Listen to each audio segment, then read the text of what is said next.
International Women's Day commemorated across the country. Intending women candidates highlight challenges. And community advocacy group vocal on SABL inaction. This is National EMTV News with Helen Sayer. Good evening and thank you for joining me for Wednesday's news. The Accident and Emergency Unit of the Engau General Hospital in Lae has confirmed that 7 people were killed in a car accident at 7 Mile yesterday afternoon. Doctor in charge of the A&E department, Dr. Alex Peawi, says the hospital received 26 passengers in total. Peawi says 4 died at the scene while 1 died on the way to the hospital. The other 2 later died at the hospital from serious injuries. From information pieced together from patients, this 25-seater PMV bus was traveling at high speed when it crashed at 7 Mile at around 4 p.m. yesterday. Dr. Peawi says the PMV was overloaded with 33 passengers. The driver was trying to avoid a semi-trailer that was moving out onto the road ahead.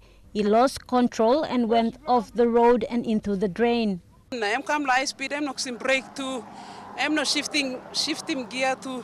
I'm come high speed, I'm la bruising trailer block car, I'm put him news blame go down low mill factory where road come out long and I'm la put him come back, I'm late now, I'm come on top, and meet him this la Liglic mountain, I'm go down low.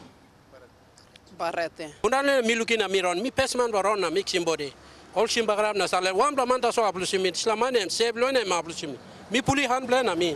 Puli mem come out na mi.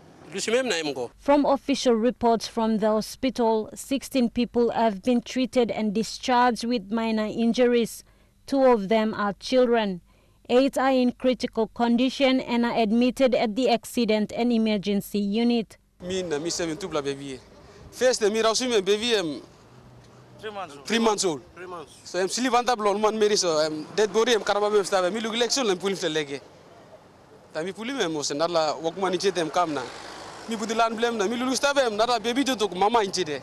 So mi la kamau so mi lug islam baby now mi gonche na mixime. Dr. Peawi says this accident adds to the relatively high number of traffic accidents they have been receiving. Most patients who go to the hospital for treatment are from traffic accidents. Martha Louise, National EMTV News, Lae. Today is International Women's Day and we have several stories to mark the day. First though, the Business and Professional Women's Club of Port Moresby is one organization that has supported over 1,800 women and girls in Papua New Guinea by providing scholarships to assist them in continuing and completing their education. And since 2009, the Business and Professional Women's Club of Port Moresby has raised 1.2 million kina through its International Women's Day breakfast event to support this program. The Business and Professional Women's Club in Port Moresby hosted its International Women's Day breakfast this morning with participants from various organizations. The Business and Professional Women's Club was established in 1982 with the aim to empower and strengthen women and girls through an education scholarship scheme. Since the inception of International Women's Day breakfast in 2009, money raised from this event has gone towards supporting over 1,800 women and girls in PNG education. The club was founded by Dame Carol Kidu, and the IWN Breakfast is their biggest fundraising event. Our biggest fundraising event for our scholarships program is the International Women's Day Breakfast. So we hold a breakfast annually on the 8th of March every year on International Women's Day, and we invite organizations to sponsor tables, and all those funds go towards providing scholarships for women and girls to get an education. Over the years, we've supported over 1,805 girls here. Judith Nashon, who is one of the many recipients of the scholarship, having had difficulties in achieving her university education in early childhood learning, Business Professional Women's Club has made it possible for her. Next month, she will be graduating from the University of Goroka. I had a bit of problem with finance, and then one of my friends connected me with BPW. I got a form, I filled it in, and when I went up there, luckily, they communicated with me and they had some money put in my account to cater for my fees, and that was a great empowerment to where I am now. The theme for this year's International Women's Day event is Be Bold for Change. My message would be, and in line with this year's theme, be bold for change. Like, don't be afraid to, step out of your comfort zone and take action, for the better. Be bold for change. Deborah Prentice, National EMTV News. A panel discussion has highlighted financial support and security from political parties as challenges women candidates face when contesting national election. These points were raised by women candidates who will be contesting the 2017 national election. All these women will be contesting the 2017 national election come April. They have travelled to Port Moresby from all parts of the country to be part of the second annual Parliament practice for women candidates. The panel discussion centred on the experiences of female candidates who have contested national elections in the past. Dame Carol Kidu, the former member for Moresby South, was the main speaker.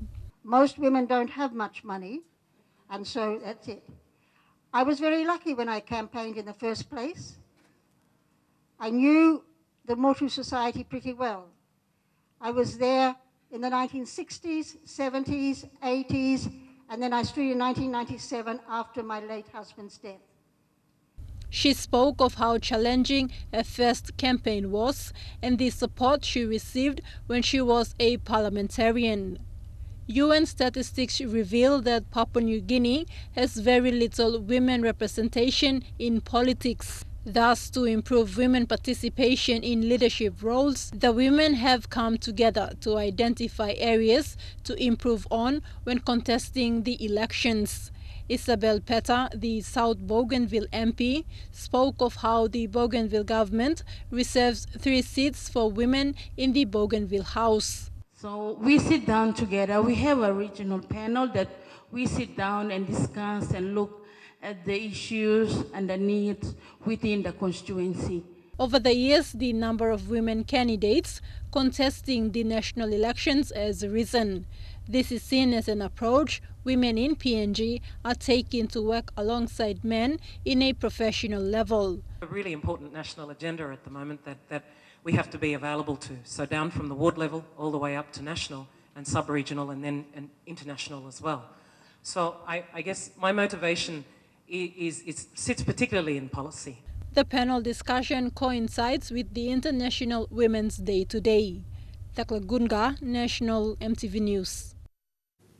The Central Province Council of Women has grown from strength to strength over the years and now has a vision to have an office to run its operations. This was said today during the annual general meeting, which coincided with International Women's Day. Council executives and members from the 5 districts commemorated the day with the Governor for Central Province, who presented a cheque of 200,000 kina.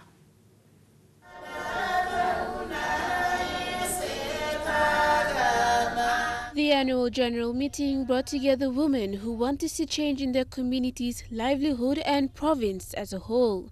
Today they were encouraged to grow into self-sustainability through the informal sector, which is more achievable for women in rural areas. So it's about creativity and innovation. So Central Province will be going around. We're encouraging 4 regional expos where Central Province, you must have your Women's Expo, where your women come and showcase all the products. What do they have, from agriculture to jewelry to rice making in Mekio to what else? What else do you have there? You got to showcase it so that we can pull you out during APEC and you market some of your things at the national level. So The Central Province Council of Women was established in the 1990s and has seen its fair share of struggles. In the last 20 years, it has addressed challenges women face in their communities. Central Province Women's Council is now revitalized, and it is our vision that we will grow from strength to strength. It is our vision that one day Central Province Council of Women will have an office of its own, and it will raise its own money to run the affairs of women in Central Province. Meanwhile, Central Province Governor Kila Hauda presented a check of 200,000 kina today. The money will be used for the council's annual budget and pledged to the 5 districts.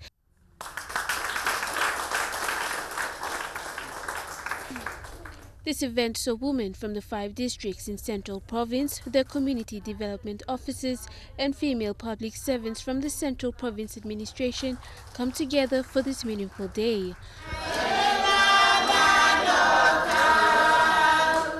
Merlin Diakotam, National EMTV News.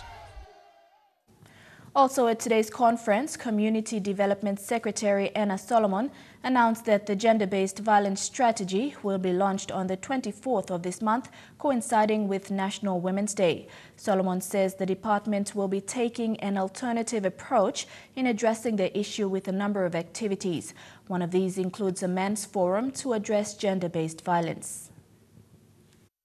Strategy. It's a countrywide strategy. Okay, what the department will use to assess how well we are going. Is it decreasing? Is it increasing? Why is it increasing?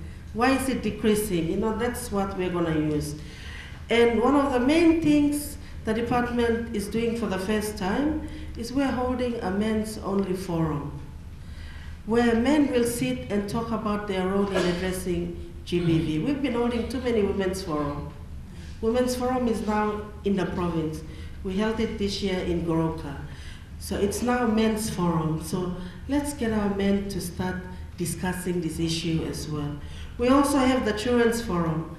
How does GBV... Prime Minister Peter O'Neill has called on men in communities across the country to stand up for what is right and to stop abusing women and girls.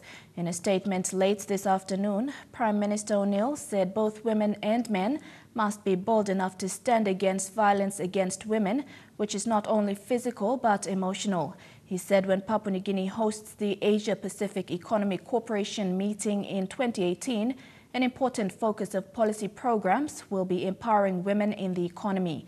He encouraged Papua New Guinean women to be highly active in APEC in PNG next year. The day's other stories when we come back: People's Progress Party convention deferred, former Defence Secretary arrested, and Prime Minister Peter O'Neill says SABLs are illegal. Details up next.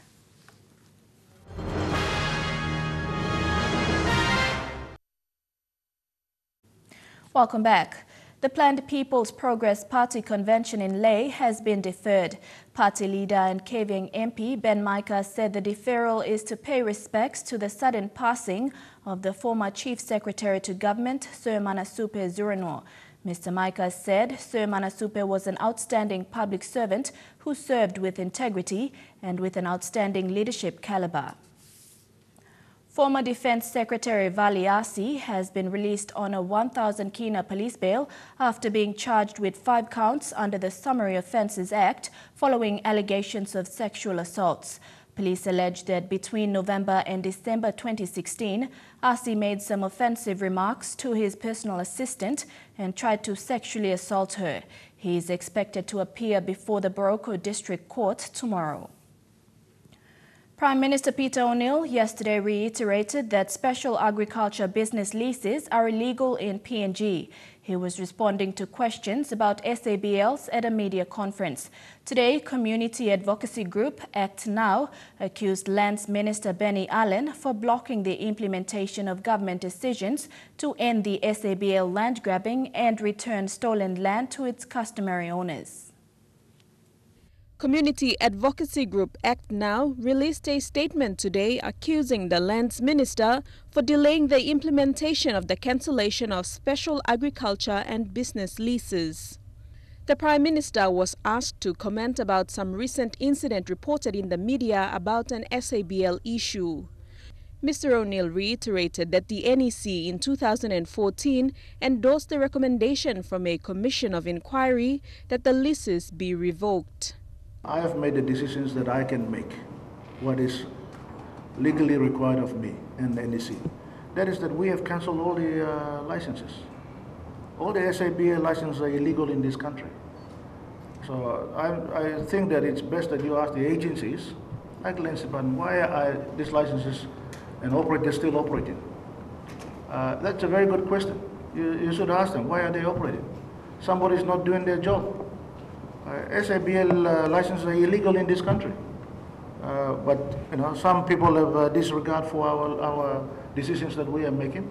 And this is where police and Lands Department and agencies of our government must work together to go and stop these people. And most of them are not Papua New Guineans. So why are they still in the country? They should be put on a plane and sent back home.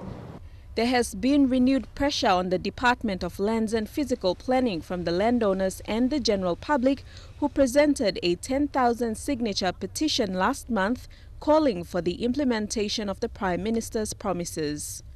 Deli Waigeno, National, MTV News. A ruling on the sufficiency of evidence against former Maprik MP Gabriel Kapris will be delivered tomorrow. The Waigani Committal Court set the date for Thursday, the 9th of April 2017, to hand down the decision. If the court finds enough evidence, the accused will be committed to stand trial at the National Court. However, if there is a lack of evidence, the charges will be dropped and the case will be struck out. The former MP is facing 4 charges relating to official corruption. This case relates to a misappropriation allegations of DSRP funds allocated to the district when Kapris was the MP. Following the end of the first phase of the call-out operation in Hela, harsh laws will be passed to curb the escalating gun problem in the country. Yesterday, Prime Minister Peter O'Neill said Parliament will pass what he described as tough laws in the coming Parliament session. The use of unlicensed firearms has prompted the government to sanction the call-out operation in Hela. Yesterday, Prime Minister Peter O'Neill announced that the call-out will extend to other Highlands provinces than the country. We are going to extend this to Southern Islands and to Enga and other parts of the region, and all throughout Papua New Guinea. And this is voluntary, that they must surrender it voluntarily. Gun-related crime have soared over the years. And with the national elections looming, the government wants to see people exercise their democratic rights freely and safely when voting. PM O'Neill said the penalty is targeting those gun-toting lawbreakers. If you are caught in possession of an illegal firearm, the recommendations to Parliament for this law is that you will have 10 years imprisonment, hard labor, and that you will be fined 10,000 kina as well. So the penalties are quite harsh, but it is deliberate. We want to get rid of firearms in Papua New Guinea and make our communities safer.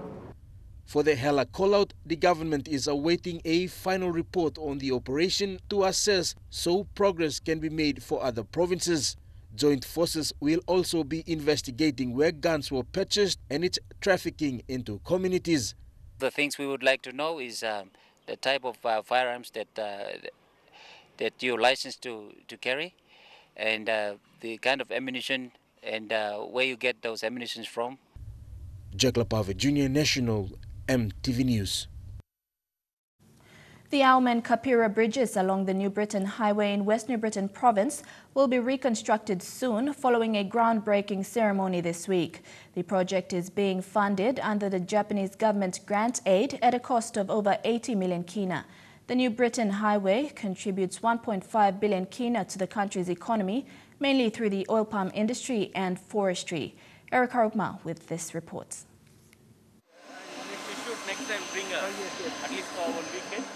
Japanese ambassador to Papua New Guinea is Excellency Satoshi Nakajima, Chief Representative of JICA Takashi Toyama, Japanese Embassy officials, Works Department Secretary David Were, Provincial Works Department officials, Governors Sasindran Mutuvel and Talasia MP Francis Marus visited the JICA project sites to launch the groundbreaking ceremony for the reconstruction of Aum and Kapira bridges. Speaking during the groundbreaking ceremony, Mr. Nakajima said the Japanese government is very grateful to fund this project, which bonds strong diplomatic ties between PNG and Japan. He said this project is a contribution from the people of Japan to the people of PNG. The New Britain Highway in West New Britain province stretches for 203 kilometers and has 38 bridges over major rivers crossing the highway. The province is one of the 16 priority national highways in the country that contributes to the country's economic growth of 1.5 billion kina through oil palm industry and forestry. These industries utilize the West New Britain Highway as the sole transportation route or lifeline for exporting products overseas, also benefited over 180,000 people through employment opportunities. However, the highway has become impassable due to bridge collapse and deteriorating state, which is affecting the agroforestry industry. Our bridge is closed to traffic because of its deteriorating state, thus forcing vehicles to take a detour around the bridge, while Kapirura Bridge is subject to traffic controls due to insufficient load-bearing capacity. In March 2013, the PNG government requested the government of Japan to carry out a survey for the reconstruction of these bridges at a cost of 85 million kina. The Kapirura and Aum bridges were originally built by a Japanese company based on a policy to construct a road for timber production in the late 1980s. Eric Arupma, National EMTV News. And now looking at our finance news, the kina closed unchanged at $0.3150 in the interbank markets. At Bank South Pacific, your kina was buying $0.3075, $0.4026 Australian dollars, $0.2889 euro, and 34.79 Japanese yen. Looking at commodity prices at New York close, gold and copper closed higher, while coffee and cocoa closed the day lower. Palm oil and crude oil closed higher, while copper closed the day lower. And on the stock market, the Dow Jones closed at 29.58 points lower, the ASX is trading at 18.79 points lower, and the All Ordinaries closed at 18.64 points lower. Still to come on National EMTV News, the Family and Sexual Violence Committee in Lae addressed justice for women on International Women's Day. Stay with us.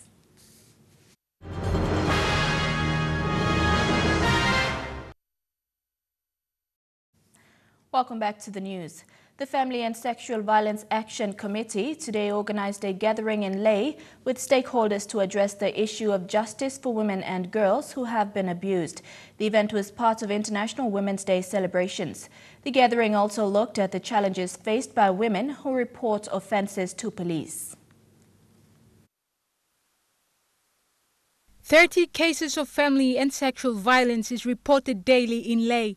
Sergeant Ruth Murup from the Family and Sexual Violence Unit in Lae said from these cases reported, children between the ages of 3 to 16 years are the most affected victims. And most of these cases are committed by people you know. They may be the boo-boos themselves or the grandparents or the brother or the sister that is coming in to babysit, or who is there to go to school or something that you are providing some form of support to. The Family and Sexual Violence Committee in Lae organized a gathering to strengthen partnership with stakeholders. They want to develop a strategy that will have the offenders charged, taken to court, and sentenced for the offense committed. Ensure that survivors are able to access the services that they need and they're able to get justice for what they have been suffering from. In marking International Women's Day today, FSVC launched a national theme of Be Bold for Change, Justice for Women and Girls. This is targeted at empowering women and girls to exercise their rights freely, appropriate and due access to judiciary services.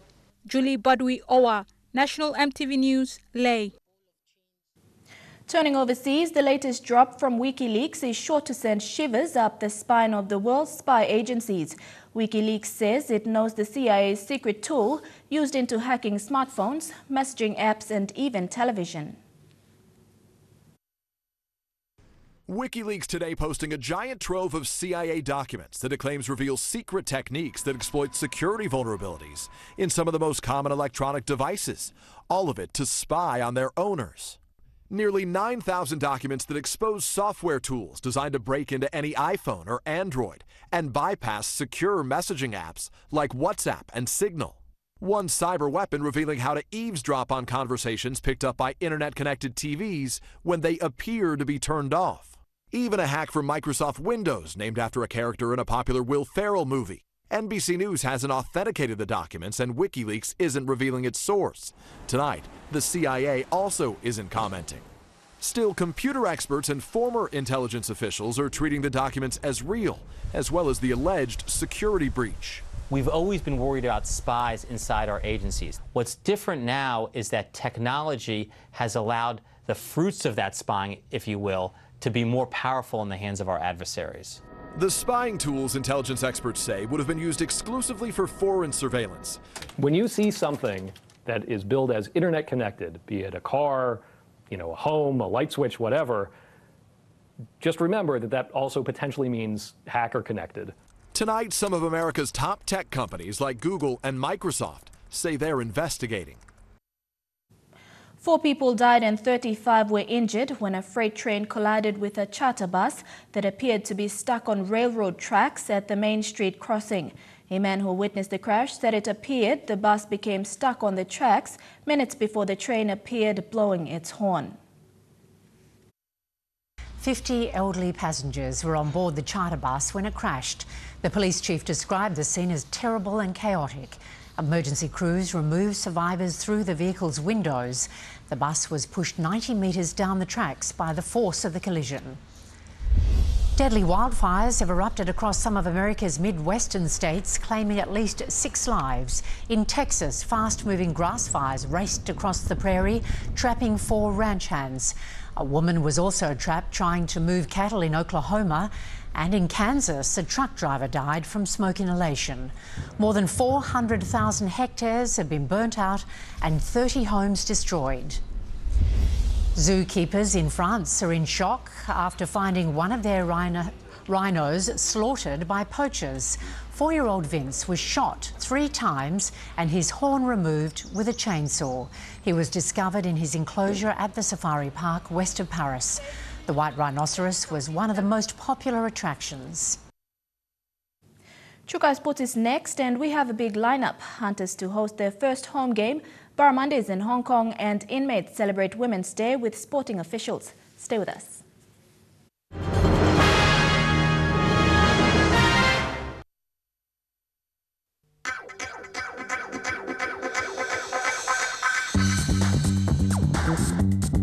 Chukai Sports.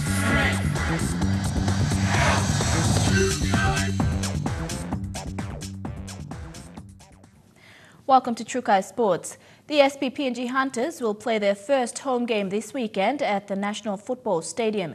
They will face the East Tigers, who will be coming off a draw from last week's clash. Following last weekend's 20-16 victory over the CQ Capras, the Hunters will be seeking their second win when they host the East Tigers, who have come into the competition this year with a stronger team. They're both Melbourne Storm feeder clubs, which we're aware of, and we're up for any challenge that, if you want to. We're in a competition where they throw us NRL players almost every other weekend, so we're up for that measure and to see how we are.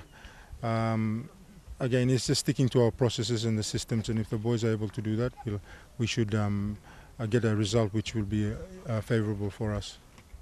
There has been no major change to the team except for the inclusion of Vice-Captain Wellington Albert and star centre Alex Wera.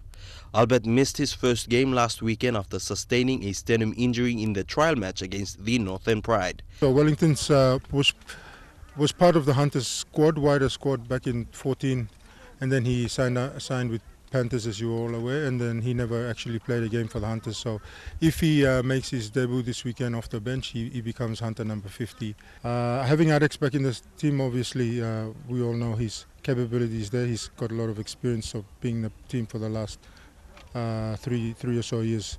and also having played Test football. The following trial games, I'm looking forward to play my debut this weekend. Fullback Stargroth Amin still remains out of the team due to injury, as well as experienced hooker Wartovo Poara Jr. Stargroth and them under medical, they need medical clearance and that, so unfortunately he was sick again when we left, so he hasn't been cleared yet as of yet. Ahead of the match, they will be working on defense all throughout the week. Willie Minoga played in the centers last weekend and will start again in the same position. Though he says the position is not new to him, he still needs to work on his defense. Style of defense too. Focus on the defense and speed of the line, and and a bit of communication with the forwards in the middle. So we are working on it. So it's gonna be good this week. The match will kick off on Sunday at the National Football Stadium at 3 p.m. Elijah Levet, National EMTV Sports. Hebo PNG Barramundi's captain and batting star Saad Vala is now in Hong Kong to compete in the DTC Hong Kong T20 Blitz, which is set for tonight. The four-day event will see Vala playing for the Galaxy Gladiators Lantau, a team made up of elite Hong Kong in-country cricketers and at least 5 international cricketers.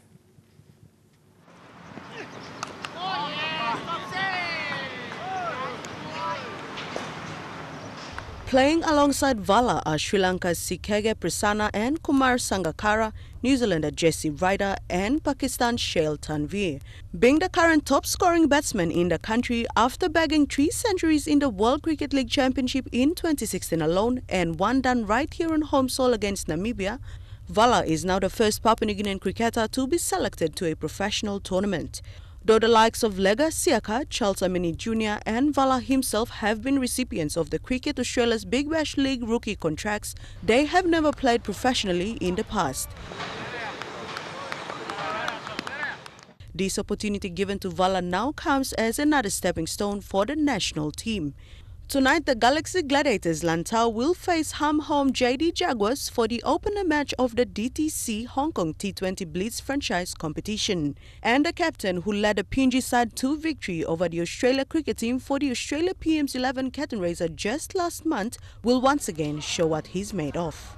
Dini Rose Raiko, National EMTV Sports. In football, the Lae City Dwellers enter into their second OFC Champions League campaign in 3 days' time against Malampa Revivers of Vanuatu. The new season has seen a change in personnel for the PNG champions, who will be without the services of a number of key players.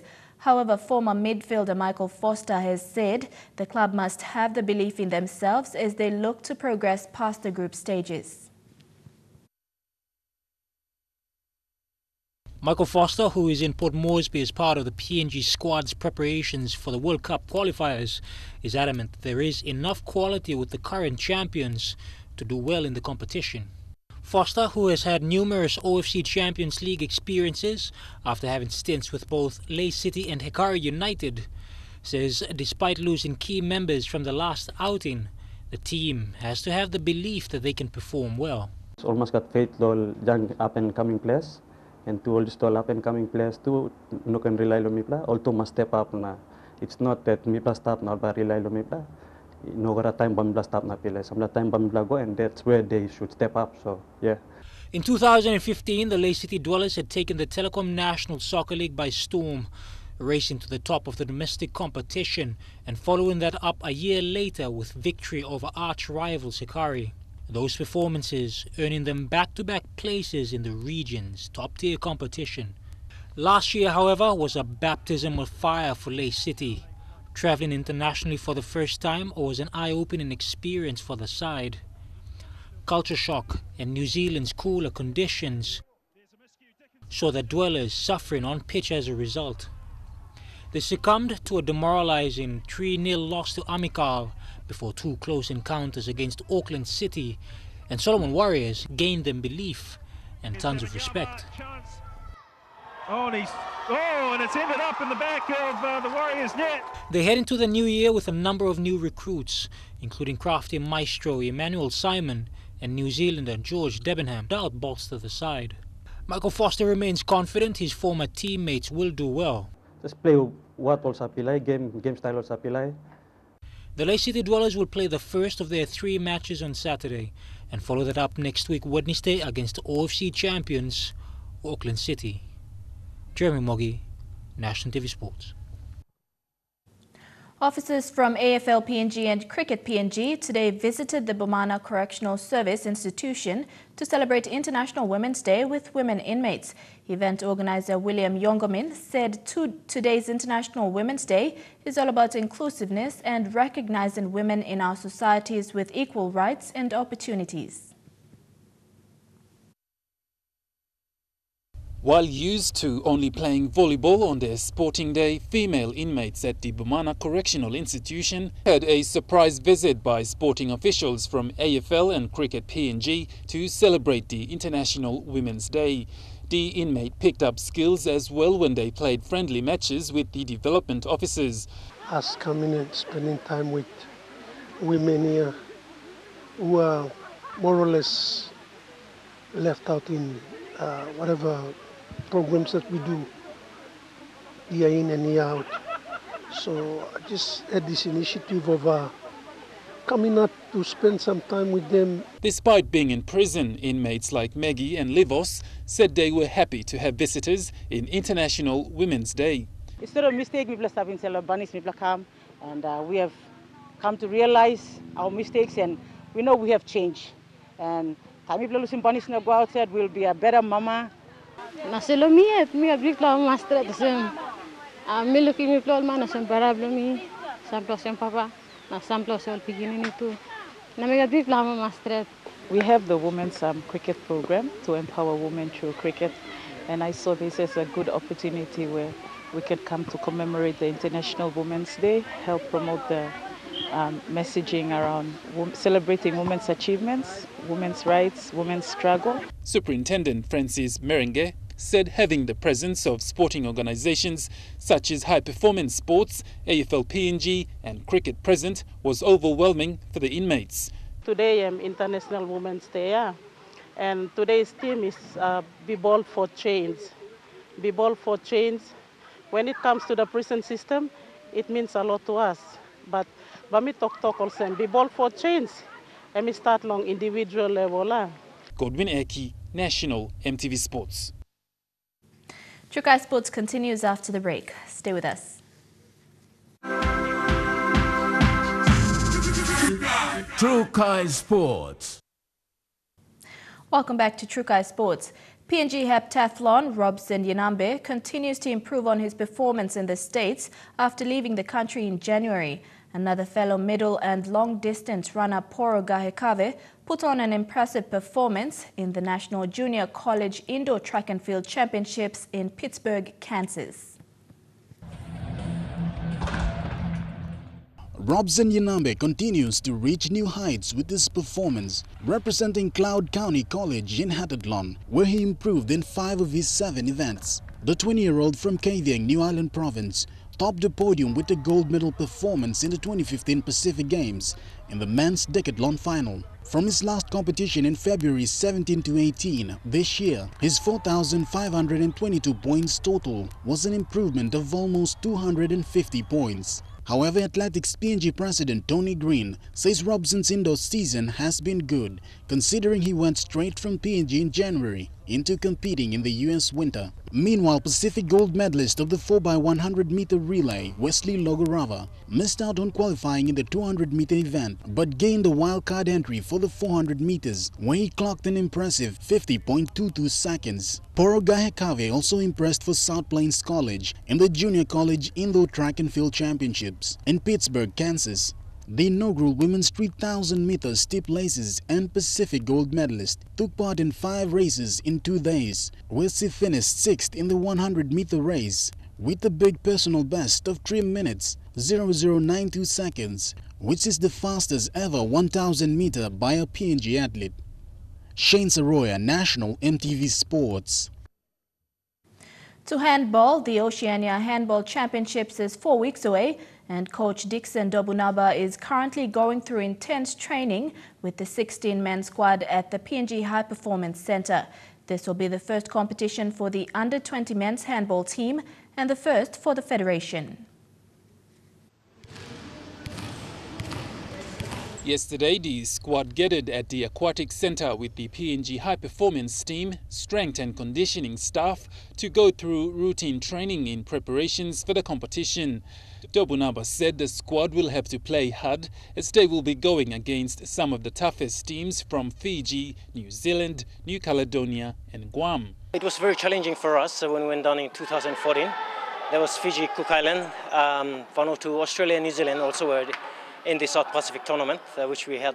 They were very competitive and challenging to us. But the guys, it was the first time for them for a PNG team to participate in the handball. Handball is an international game, so it's called it international handball. So it was challenging for them, and with Papua New Guinea, the under-20s really proved themselves, and we came 6th out of I think 14 South Pacific countries. So it was a very good result for Papua New Guinea in the under-20s. Playing handball and coming up into that rank in the sixth place. With the championships to be staged in New Zealand next month, 20-year-old Jordan Taimbari says training with the other experienced players has encouraged him to train even harder. There's this games in Auckland. It's coming up. It's next month, April, and right now me and the boys we're just gearing up for it. Training, we started out training November last year. Dobunaba said club and corporate competitions will also be looked at later this year. We'd like to go to do most school like cluster sports, do that. So we've got all the schools already putting their submissions with their interest, and but everybody's been asking of the competition when the competition is going to be starting. But we'll be looking forward to doing our competition handball that probably we're starting off here in Port Moresby first, and then we might gradually move out to the other provinces. Godwin Eki, National, EMTV Sports. While the Penrith Panthers made a not-so-brilliant season opener against the Dragons with a 43-10 defeat last weekend, back rower Bryce Cartwright graced the news headlines for all the wrong reasons. The 22-year-old, with the help of a middleman, allegedly paid $50,000 and even came up with a contract for the ex-girlfriend to terminate her pregnancy, as well as keeping this story away from news hounds. In a leaked text message, Cartwright said there is no way I'll be at bed. This scandal comes just a week after the back rower told Channel 9 News that his personal life couldn't have been any better.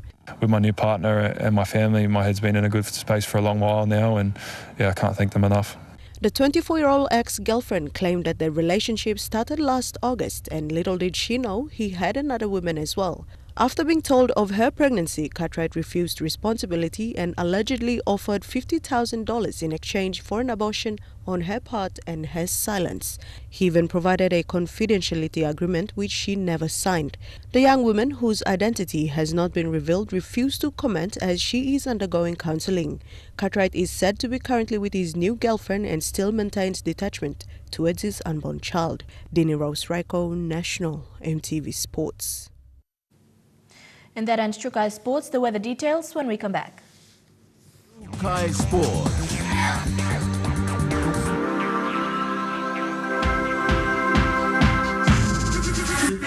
Trukai Sports.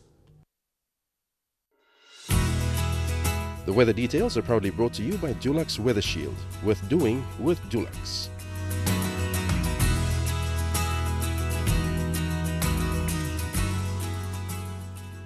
Looking at the weather forecast for the next 24 hours, in the southern region, fine and sunny in all centers.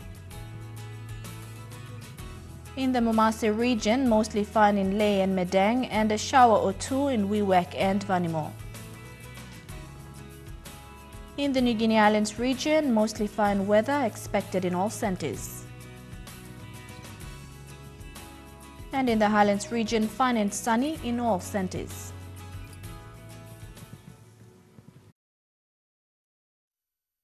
The weather details are proudly brought to you by Dulux Weather Shield. Worth doing with Dulux. Now recapping our main stories for tonight. International Women's Day commemorated across the country. Intending women candidates highlights challenges, and community advocacy group focal on SABL inaction.